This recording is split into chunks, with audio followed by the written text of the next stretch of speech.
Bismillahirrahmanirrahim lah. Kholas. Jadi kemarin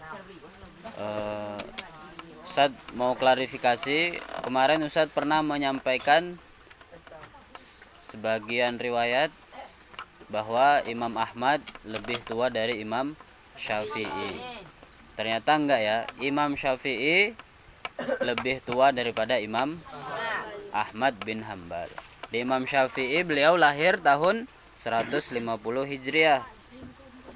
Imam Ahmad lahir tahun 164 Hijriah. Ya namanya manusia pasti ada kesalahan. Itu dulu Ustadz pernah dengar dari orang lain begitu. Nah setelah Ustadz cek lagi ternyata keliru. Kemudian Ustadz pernah ditanya juga kan, gimana hukumnya orang dikuburkan mayat dikuburkan menggunakan peti mati. Nah, ternyata dalam kitab Minhajut Thalibin punyanya Imam Nawawi itu hukumnya makruh. Makruh ya tetap boleh.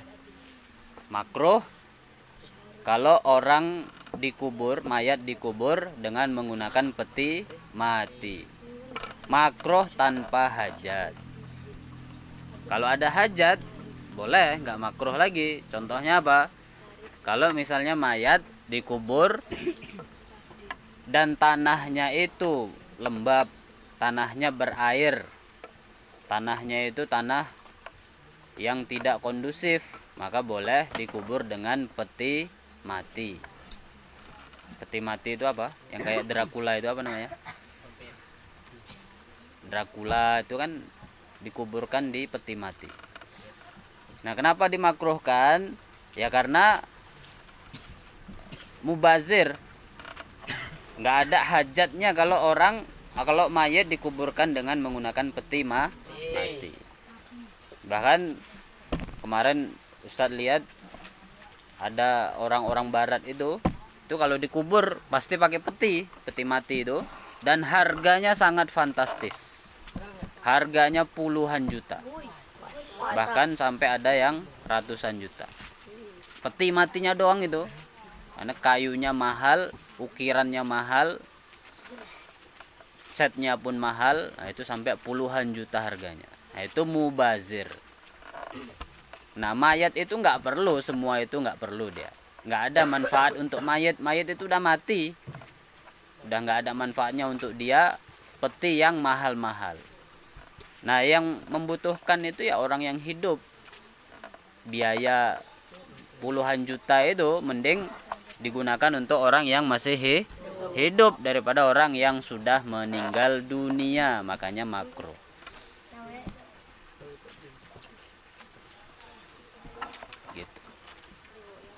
Nah kemudian masalah menyemen kuburan. Di menyemen kuburan itu hukumnya makruh. Menyemen kuburan, membuat bangunan kuburan, dan membuat tulisan di kuburan hukumnya makruh. Itu menurut Imam Nawawi dan kebanyakan mazhab Syafi'i seperti itu. Apa? Tulisan di kuburan tuh buat nama, buat tanggal lahir kan ada itu. Misalnya buat tulisan. Hukum aslinya makruh ya. Di misalnya Akhir bin Fulan meninggal tanggal sekian sekian sekian, lahir tanggal sekian, kan ada tulisannya tuh, buat tulisan. Itu hukum aslinya makruh. Cuman sebagian ulama untuk tulisan itu tidak makruh karena sebagai penanda atau pengingat bahwa ini namanya Fulan bin Fulan. Jadi masih ada ulama yang membolehkan, maksudnya membolehkan, tidak makruh untuk menulis kuburan. Nah kenapa dimakruhkan? Karena ada larangannya dari Nabi. Dalam hadis sahih itu Nabi melarang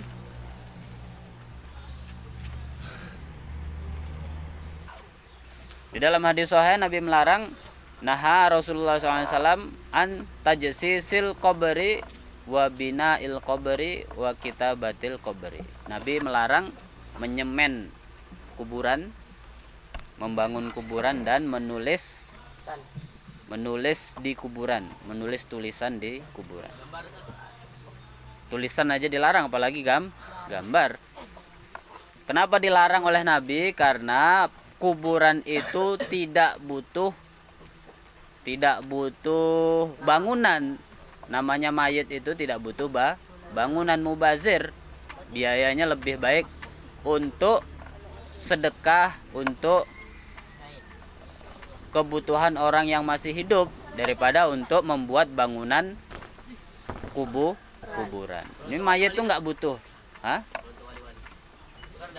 Nah, kalau untuk wali boleh. Sebagian ulama membolehkan kuburan wali untuk dibangun atau disemen. Karena apa? Karena untuk peziarah yang datang ke situ. Kalau misalnya kuburan wali tanah, terus kalau hujan becek, itu kan menyusahkan orang yang ziarah. Maka boleh dibangun kuburan wali, kayak Wali Songo. Wali Songo itu nggak pernah sepi dari orang yang berziarah. Rame terus. Jadi kalau tempatnya tanah begitu, itu akan menyusahkan orang yang ziarah. Jadi itu ada manfaatnya. Tapi kalau kuburan secara umum, ya mayit itu nggak butuh bangunan yang bagus di kuburan itu. Dan membuat bangunan seperlunya, tidak boleh membuat bangunan walaupun wali yang berlebihan.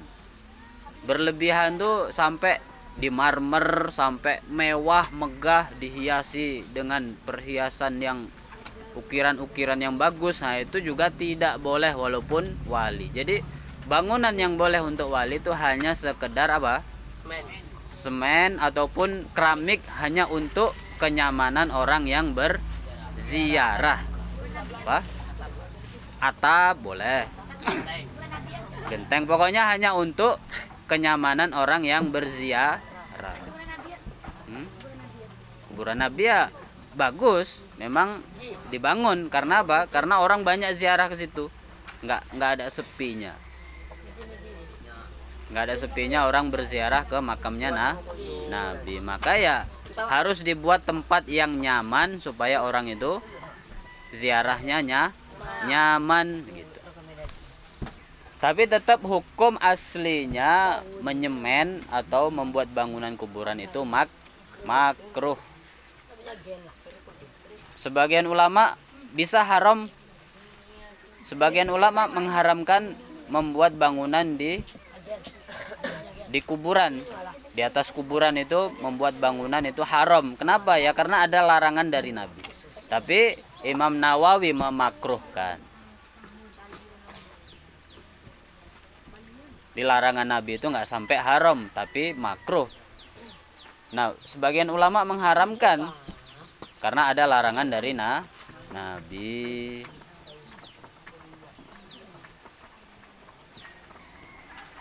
Nah, itu solusinya gimana? Ya, kuburannya jangan di kuburan musabbalah, kuburan umum. Bikin kuburan di tanah sendiri. Bikin kuburan, ya.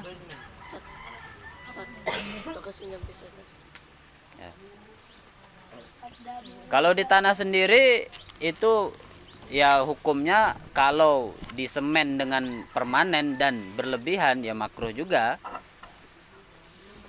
Cuman nggak sampai haram, haram kalau tanah sendiri.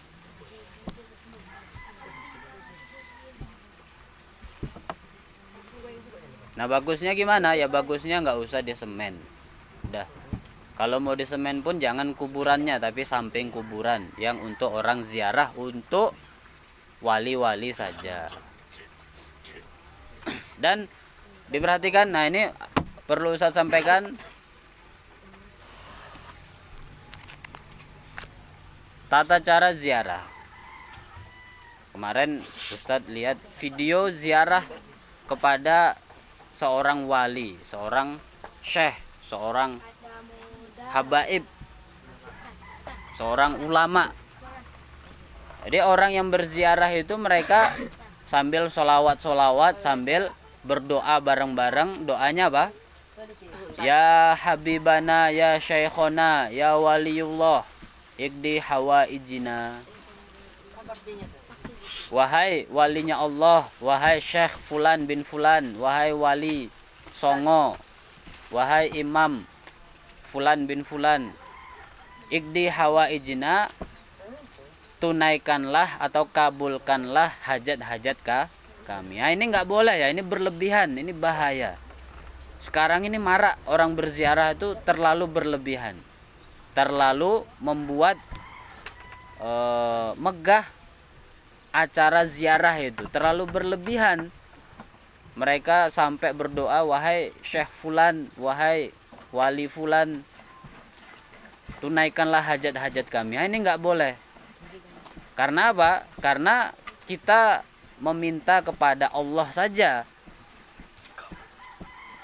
Nah, lafadz yang benar gimana doa ketika ziarah? Lafadz yang benar ketika ziarah itu doanya, wahai wali fulan bin fulan. Bukan begitu ya? Ya Allah, dengan barokahnya wali fulan bin fulan, tolong mudahkanlah hajat-hajat kami. Begitu cara doanya. Tapi orang awam tuh nggak ngerti. Tapi yang ngajarin ini entah siapa. Doanya malah gimana?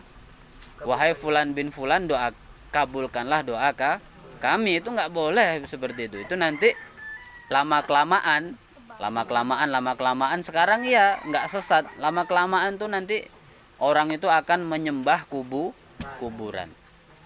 Bahkan Ustadz lihat ada orang itu sampai sujud di kuburan. Itu banyak itu. Ada kuburan satu waliullah, nggak tahu siapa. Terus ada orang banyak di situ, sholawatan di situ, terus doa di situ, sampai mereka sujud kepada kuburan. Itu videonya banyak. Kalian lihat aja di media sosial tuh. Klik situ banyak. Nah, itu terlalu berlebihan tuh nggak boleh. Sholawat boleh. Jadi ketika orang ziarah ya cukup hanya baca Al-Fatihah, baca Yasin, kemudian doa, ya Allah, dengan barokahnya wali fulan bin fulan, dengan barokahnya wali engkau, wali orang yang dekat dengan engkau ini, mudahkanlah hajat-hajat saya. Nah, itu doa yang benar.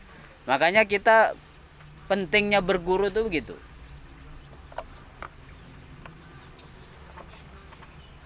Pentingnya kita punya guru itu begitu.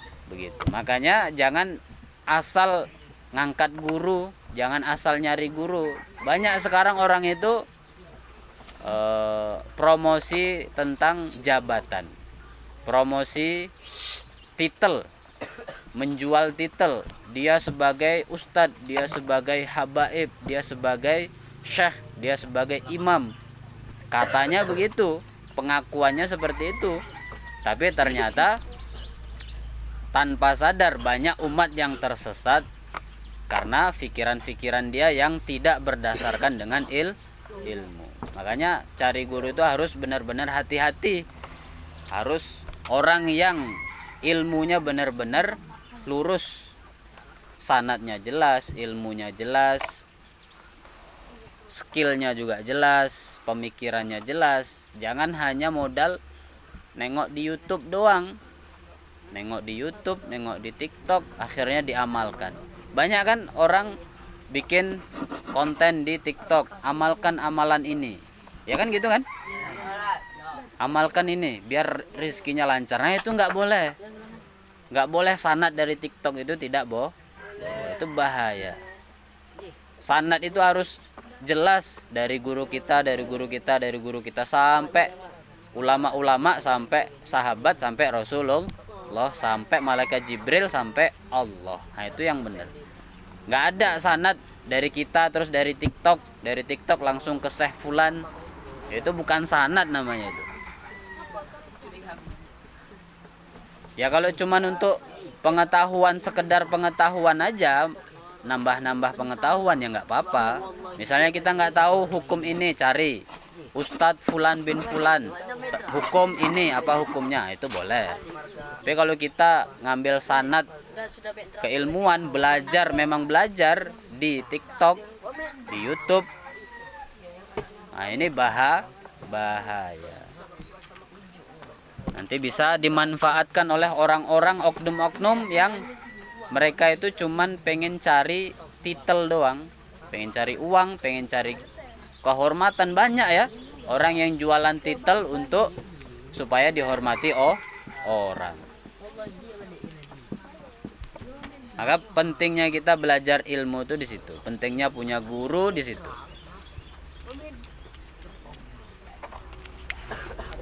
Lah, menit Sal, ada pertanyaan? Apa cara jarak?